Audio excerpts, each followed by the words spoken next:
दिल्ली सफाई कर्मचारी आयोग के चेयरमैन संजय गहलोत जी आज हमारे बीच हैं और उनसे कुछ विशेष चर्चा करनी है, हमें बात करनी है सफाई कर्मचारियों को लेके। सर, देखा जाए तो अभी जो है पिछले 12 से 15 दिन हो गए और देखा जाए तो तमाम निगम के बाहर जो है सफाई कर्मचारी कूल डाउन पेन डाउन हड़ताल पे हैं। क्या मामला है, क्या कहेंगे इसको लेके आप? देखिए, मुझे पूरी तरह से पता है, मामला हमारे संज्ञान में है। 14 फरवरी से लगातार पूर्वी दिल्ली के सफाई कर्मचारी, वहाँ जो ईडीएमसी हमारा हेडक्वार्टर है, वहाँ हड़ताल पर हैं। लेकिन हो क्या रहा है, कुछ कर्मचारियों को पता है, कुछ को नहीं पता है। इसमें हमने कमिश्नर से बात की, विकास आनंद जी से। उन्होंने साफ साफ स्पष्ट शब्दों में कह दिया कि जी हमारे यहाँ पूर्वी दिल्ली में केवल 2 संस्थाएं हैं जो रिकॉग्नाइज्ड हैं, हम केवल उनसे बात करेंगे। ये लोग कौन हैं, कहाँ से आए हैं, हमें नहीं पता इसके बारे में। कमिश्नर ने ये भी हमें कहा है कि ऐसी रिकॉर्डिंग्स हमारे पास में आती हैं जिसमें उनके नेता और जो कर्मचारी गाली बक रहे हैं उन्हें, ऐसा बताया कमिश्नर ने। तो हम भी बड़े इसमें बड़ा अजीब लगा कि ऐसा क्यों हो रहा है। लिहाजा अपनी एक नैतिक जिम्मेदारी समझते हुए जब भी लोग हमारे पास में आए, उनके प्रतिनिधि हमारे पास में आए, जिस बैनर पे वो लोग काम कर रहे हैं वहाँ पे, तो हमने तुरंत उसका संज्ञान लिया। उसी समय हमने कमिश्नर को नोटिस जारी किया और 25 फरवरी को यहाँ तलब होने के लिए कहा। 25 फरवरी को एडिशनल कमिश्नर ब्रजेश कुमार जी यहाँ पर आए और डीसी हेडक्वार्टर संजीव मिश्रा जी यहाँ पर आए और मोर्चे के तमाम पदाधिकारियों के साथ एक बैठक भी यहाँ पे हुई। अब जहाँ तक हमारा मानना है, उनके जो पदाधिकारी वो चाहते हैं कि जी कमिश्नरों के सामने बैठें, जबकि एडिशनल कमिश्नर भी कंपिटेंट अथॉरिटी है, वहाँ पे सारी बात करते हैं और कई घंटे की वार्ता भी लगे चली, लेकिन कोई रिजल्ट नहीं निकल पाया उन लोगों का। तो अब उनके ऊपर डिपेंड है कि अपने विवेक से वो क्या काम लेते हैं। लेकिन जहाँ तक हड़ताल की बात है, तो ऐसा हमने विजिट भी देखा है, हमला करके लोगों ने जो बताया है, तो ऐसा तो हमें कुछ नजर नहीं आ रहा वहाँ पे। गहलोत जी, आपकी जानकारी के लिए मैं बता दूं, जिन मुद्दों को लेके वो लोग जो है सफाई कर्मचारी जो आंदोलन कर रहे हैं, हाँ। जिसमें देखे जाए तो कम से कम 4-4 महीने से सैलरी नहीं मिल पा रही है। इसके अलावा जो निजीकरण की बात करें तो ठेकेदारी प्रथा है, उसमें जो है जो 25 साल से लोग नौकरी कर रहे हैं और अब उनको पक्का करने की बात की जा रही है, तो उनको अब से ही उनको नियमित माना जाएगा। इसके अलावा जो है जो पेंशन भोगी हैं उनकी पेंशनें नहीं मिल रही, तो इन मुद्दों को लेकर वो हड़ताल पे हैं। तो क्या सफाई कर्मचारी आयोग के आप चेयरमैन हैं, क्या आपके संज्ञान में है ये सारे? देखिए, जहाँ तक सैलरी नहीं हो पा रही है जी, उसमें आज हम 2 मार्च को आयोग में बैठे हुए हैं। पूर्वी दिल्ली की जहाँ तक बात है, पूर्वी दिल्ली की आज जितने भी हमारे पक्के कर्मचारी और कच्चे कर्मचारी हैं, सबके सैलरी हो जाएगी वहाँ पे।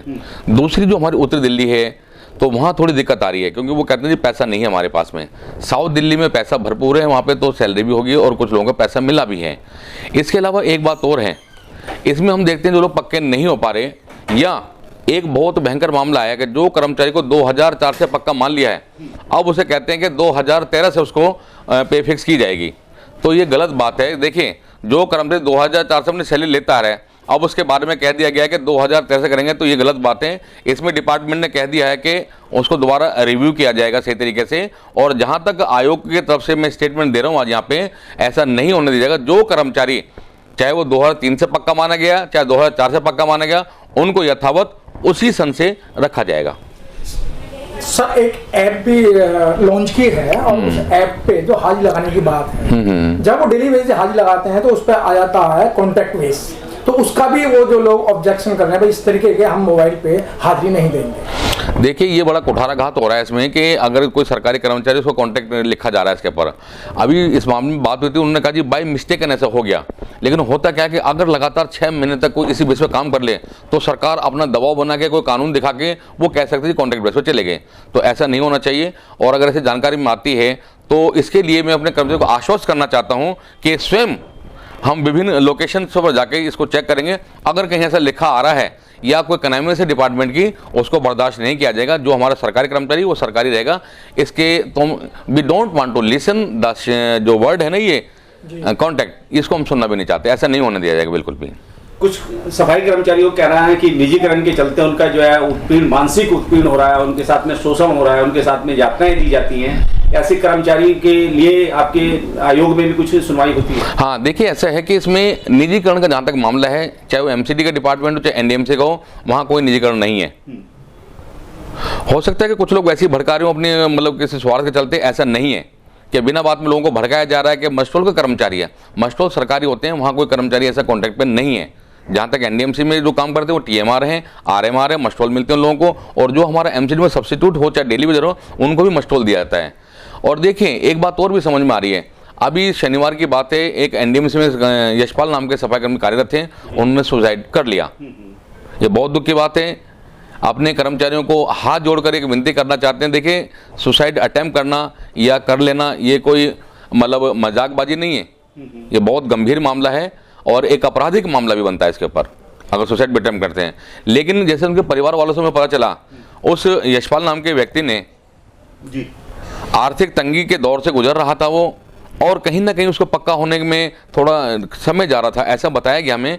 तो डिपार्टमेंट की तरफ से लास्ट वीक भी वहाँ हियरिंग हुई है हमारी और मीटिंग हुई बहुत भारी पैमाने पे, वे लोग जल्दी पक्के हो पाएंगे। आयोग की जो जिम्मेदारी है, आयोग अपनी जिम्मेदारी पे तत्पर हाँ तैयार है। अच्छा गहलोत जी, हम बात कर रहे हैं जो मेन मुद्दा था वो था सफाई कर्मचारियों की हड़ताल का। हाँ हाँ, आप उससे वाकिफ भी हैं, आपने जो है निगम के मेयरों से भी बातचीत की है और आपने उनको तलब भी किया। हाँ, हाँ। कहीं ना कहीं आप इसमें अपनी भूमिका एक निभा रहे हैं उसको सही करने के लिए। तो क्या आपको लगता है कि जो आंदोलन किया जा रहा है वो सही किया जा रहा है या गलत किया जा रहा है? देखिए, ऐसे आंदोलन तो we are living in a democratic country and every person has to right to make demonstration etcetera, वो बात ठीक है। लेकिन कमिश्नर का ये मानना है, कमिश्नर साहब का ये कहना है कि देखिए अगर मैं सैलरी नहीं दे रहा हूं तब उनके एक बार को राइट बनता है कि वो हड़ताल करें। हाई कोर्ट की भी डायरेक्शन ये हैं, लेकिन पक्का नहीं हो पा रहा, कोई कर्मचारी ये नहीं पा रहा, वो कहते हैं जी हम ऐसी चीज़ों को नहीं मानेंगे। तो ये जो कर्मचारी हमारे सुन रहे हैं इस बात को, हमारे जो लीडर हैं वो भी सुन लीजिए इस बात को। कमिश्नर साहब की ये स्टेटमेंट है, वो कहते हैं जी अगर सैलरी नहीं दी जा रही, सैलरी के ऊपर उनका एक अधिकार है, वो कर सकते हैं, लेकिन डिपार्टमेंट की जैसी वित्तीय स्थिति ठीक होती है पक्के भी करेंगे, सारा कुछ काम होगा। तो इन बिटवीन अगर हड़ताल होती है तो उससे काम सफर होता है, तो इस बात को मानने के लिए तैयार नहीं है। लिहाजा हाई कोर्ट की जो डायरेक्शन है उसमें केवल और केवल अभी जो उन्होंने ये कर रखा है कि ये मतलब उसमें होना चाहिए, ये सैलरी के ऊपर होना चाहिए। लेकिन दूसरे जो मुद्दे हैं वो बड़े गंभीर मुद्दे हैं और बहुत लंबित मुद्दे हैं, बहुत दिनों से ज्वलनशील मुद्दे हमारे हैं। इसमें आयोग की तरफ से जो भी उनके लिए अच्छा कुछ काम हो सकता है तो कमिश्नर्स को यहाँ बुला के हम सारी हेयरिंग करके इस मामले को सुलझाएंगे। अच्छा, कुछ सफाई कर्मचारियों का दबी आवाज में विरोध हो रहा है, सफाई कर्मचारियों का तरफ से जो है आपका जो है कि कहीं ना कहीं जो कोरोना वायरस थे या कोरोना योद्धा थे उनको वो 1 करोड़ रुपए की राशि अब तक सरकार की तरफ से उपलब्ध नहीं हो पाई, और सहयोग की अगर बात की जाए तो इसमें सफाई कर्मचारी आयोग सहयोग नहीं कर रहा है, क्या कहेंगे इस बात को? देखिए, उन लोगों के लिए ये कहना चाहते हैं कि देखिए जितने मुंह उतनी बातें होती हैं, ऐसे लोगों को तो चाहिए कि कम से कम एक बार आयोग में आके देख लीजिए। वो मेरे बेटे की शादी है आज 4 तारीख को, परसों मेरे बेटे की शादी होने वाली, लेकिन मैं यहाँ बैठा हूँ, उन्हें काम निपटा रहा हूँ। और 4 तारीख को भी, जिस दिन बेटे की शादी है 4 तारीख को भी हेयरिंग है, मैं उस दिन भी यहाँ पे आऊँगा, क्योंकि बारात तो शाम को जाएगी ना, लेकिन मैं 3 बजे तक यहाँ तो अपना काम करूँगा। लिहाजा जिन लोगों को ऐसी परेशानी है वो अपनी नेतागिरी करना छोड़ दें, बिना बात की बातें करना छोड़ दें। इस बात को यहाँ आयोग सबके लिए बना हुआ है। यहाँ पे कुछ नेता लोग अपना खुद का नाम हमारे साथ जोड़ के अपने जो क्रेडिट लेना चाहते हैं, ये बेकार की बात है। आयोग का जो भी बात होती है, जितने भी केस हमारे सामने है सबको रिकमेंड कर दिया। सीएम साहब ने 2 लोगों को 1-1 करोड़ रुपया दे दिया जो हमारे सफाई कर्मचारी थे। 2 कर्मचारी और वहाँ इसमें एरविन हॉस्पिटल में थे, उनके परिवार को दिया जा रहा है। और मुझे पूरी उम्मीद है, देखिए जब भी हमारी बैठक होती है सीएम साहब से, इन मुद्दों को रखा जाता है, महीने में 1 बैठक हमारी होती है, इन मामलों को रखा जाता है। अब डिपेंड तो उनके ऊपर करता है, आयोग यहाँ से सिफारिश करके भेजता है अपने जो हमारा कंसर्न डिपार्टमेंट है, यहाँ के जो हमारे कंसर्न मिनिस्टर हैं, उनके थ्रू वहाँ फाइलें भेज जाती हैं। तो धीरे धीरे उनका काम हो रहा, सारी की सारी डिटेल रिपोर्ट भी हमारे पास में है। मुझे पूरी उम्मीद है कि जल्दी उन सबको पैसा मिल पाएगा।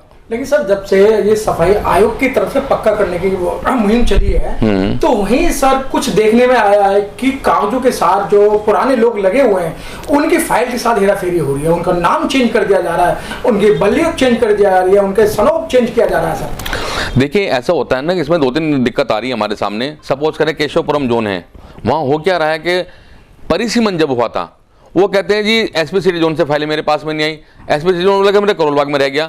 तो कुछ ऐसी फाइलें नज़र में आई हैं कर्मचारियों की, वो इधर से उधर जा रही हैं फाइलें, कर्मचारी परेशान हो रहा है। लिहाजा हमने सारे जो डिप्टी कमिश्नर से सबको डायरेक्शन दे दी गई है। कर्मचारी बेशक हमारा कम पढ़ा लिखा हो सकता है, लेकिन परिसीमन हुआ तो उसमें कर्मचारी थोड़ी गलती है।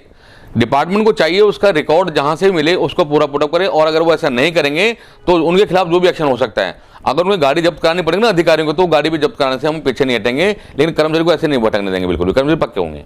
अच्छा, आखिर में संजय गहलोत जी चलते चलते क्या कहना चाहेंगे? दिल्ली के जो लाखों सफाई कर्मचारी आपसे तहे दिल से मोहब्बत करते हैं, आपके प्रति बहुत आस्था भी रखते हैं, वो क्या कहेंगे ऐसे सफाई कर्मचारी से? देखिए मुझे अभी यहाँ 6-7 महीने हुए हैं। पहले जो मैंने पिछले साल 1 साल का पीरियड किया था, वो दूसरे जो चेयरमैन थे उनका वो मुझे पीरियड पार करना पड़ा था। और कोरोना के टाइम में जो कुछ भी बन पाया, अस्पताल जाने वाला काम हो, कहीं भी कुछ भी काम हो, हमने किया। अभी यहाँ मजबूती से बैठे हैं। अपने कर्मचारियों को आज एक बहुत बड़ी कसम देकर मैं कहता हूँ, अगर मैं मर गया बीच में तो एक अलग बात है। मेरे पास 4.5 साल का समय है। जिस काम के लिए मुझे यहाँ लगाया, मैं अपनी सत्यनिष्ठा से और बड़ी ईमानदारी से, बड़ी मेहनत करके मैं ये काम कर रहा हूँ। और उन सबको आज एक संदेश देना चाहता हूँ। देखिए, ये सीट तो आने जानी होती है, मेरे बाद भी कोई ना कोई चेयरमैन बनेगा यहाँ पे। मैं ये चाहता हूँ इतना काम करना कि मेरे बाद कोई भी चेयरमैन बने आके तो सिर्फ काम ढूंढता रह जाए यहाँ पे कि क्या काम कर दिया। लोग ये कहने लगेंगे संजय गहलोत ने हमारा पहले ही काम कर दिया सारा। और देखिए, एक बात और मेरे सामने आती है कि जो कहते हैं जी करते नहीं, ऐसा नहीं होगा। यहाँ पे ये कलम की ताकत जो हमें मिली ना आप सबके आशीर्वाद दुआओं से, इसमें बहुत बड़ी शक्ति है। तो इन सब का इस्तेमाल करते हुए बाबा साहब ने भी कह रखा है ना, कलम की ताकत होनी चाहिए। आज हमारे पास कलम की ताकत है। और देखिए, मैं तो खुद सफाई कर्मी रहा हूँ, 25 साल में सफाई कर्मी रहा हूँ। मेरे परिवार के लोग सफाई कर्मचारी हैं, उनका दुख दर्द भली भांति समझ सकता हूँ। तो आयोग की तरफ से जो भी बेहतरी हो सकती है वो हम सब करेंगे। आप निश्चिंत रहें। बहुत बहुत धन्यवाद।